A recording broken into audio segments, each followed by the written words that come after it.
Pendant la méditation, c'est pas une petite goutte d'amour qui est venue embellir les choses, c'est plutôt une goutte de peur, mais qui m'appartient pas. Et c'est venu un petit peu me déranger, parce que je crois que je suis sans peur, et que ça me rend très puissante, ça me protège beaucoup. Enfin, voir la peur des autres me dérange. Enfin, vient me chercher un petit peu. Voilà. Et en quoi la peur des autres te dérange? Parce que pour moi, on est très puissant quand on est sans peur. Oui. Et là, ça fait vaciller ta puissance? Non, c'est plus l'envie de sauver le monde de ses peurs. Ouais. Ouais. Okay. Et peut-être que je vois la peur là où il n'y a pas de peur, finalement. Quand quelqu'un se protège, se nettoie, etc., je vois de la peur. Enfin, c'est un jugement, je pense. Mais... Non, c'est pas un jugement. Tu vois probablement la réalité. Le pas suivant, c'est peut-être de voir que de l'immensité que tu es, tu peux accueillir toutes les peurs. Même pas peur de la peur. Et si tu te dis sans peur, et que c'est vrai, c'est parce que tu as nettoyé toutes tes peurs. Et tu peux prendre le même chemin pour nettoyer les peurs des autres que les tiennes. Les peurs, c'est une énergie que nous créons pour nous protéger. C'est comme une alarme, alerte, qui nous dit « Attends, il y a probablement un danger ».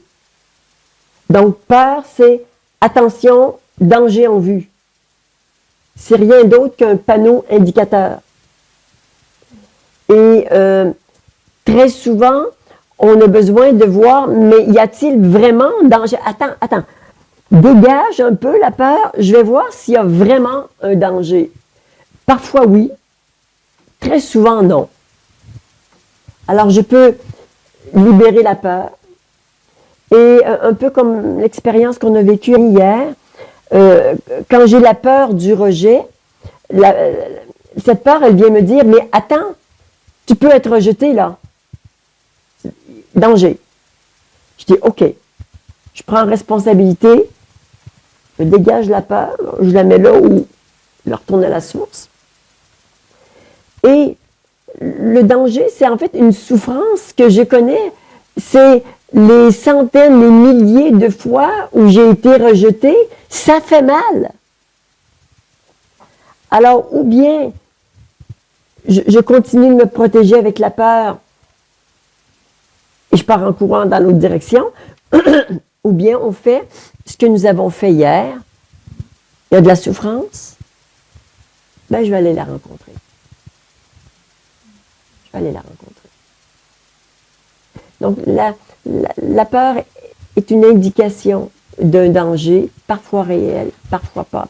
C'est pour ça que travailler uniquement sur les peurs, ça ne fait pas tout le travail. Je peux bien ne plus avoir peur du rejet, mais mes mémoires de rejet, je les ai quand même. Donc, je devrais aller nettoyer tout ça, toutes ces expériences que j'ai faites et que j'ai accumulées et que maintenant, je peux, le cœur ouvert, aller rencontrer ces expériences et me rencontrer à travers ces expériences et libérer tout ça.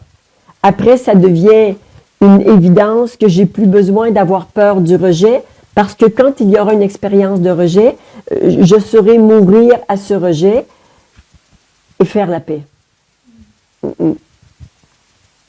Donc, ne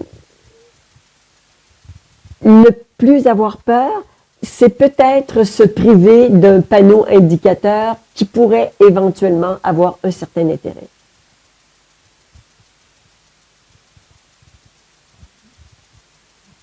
Après, j'ai peut-être pas besoin de panneau indicateur si je peux sentir le truc et dire j'y vais pas. Mais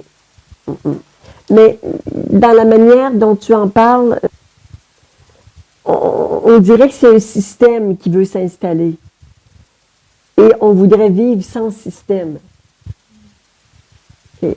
La vérité, c'est j'ai pas de peur. Qu'est-ce que je me sens puissant? Et dans la réalité, ah, là j'ai une peur. OK. Est-ce que je sais m'en occuper? Ouais. Elle retourne à la source et qu'est-ce qu'elle cache? Tu vois? Et j'ai pas besoin de mettre de croyances, de système. Je suis libre complètement, sans système. Ça te parle? C'est plus juste. Oui. En tout cas, c'est un pas supplémentaire dans cette recherche de vérité et de liberté.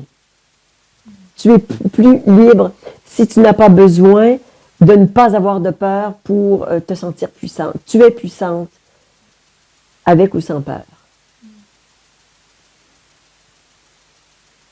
Ça va? Merci.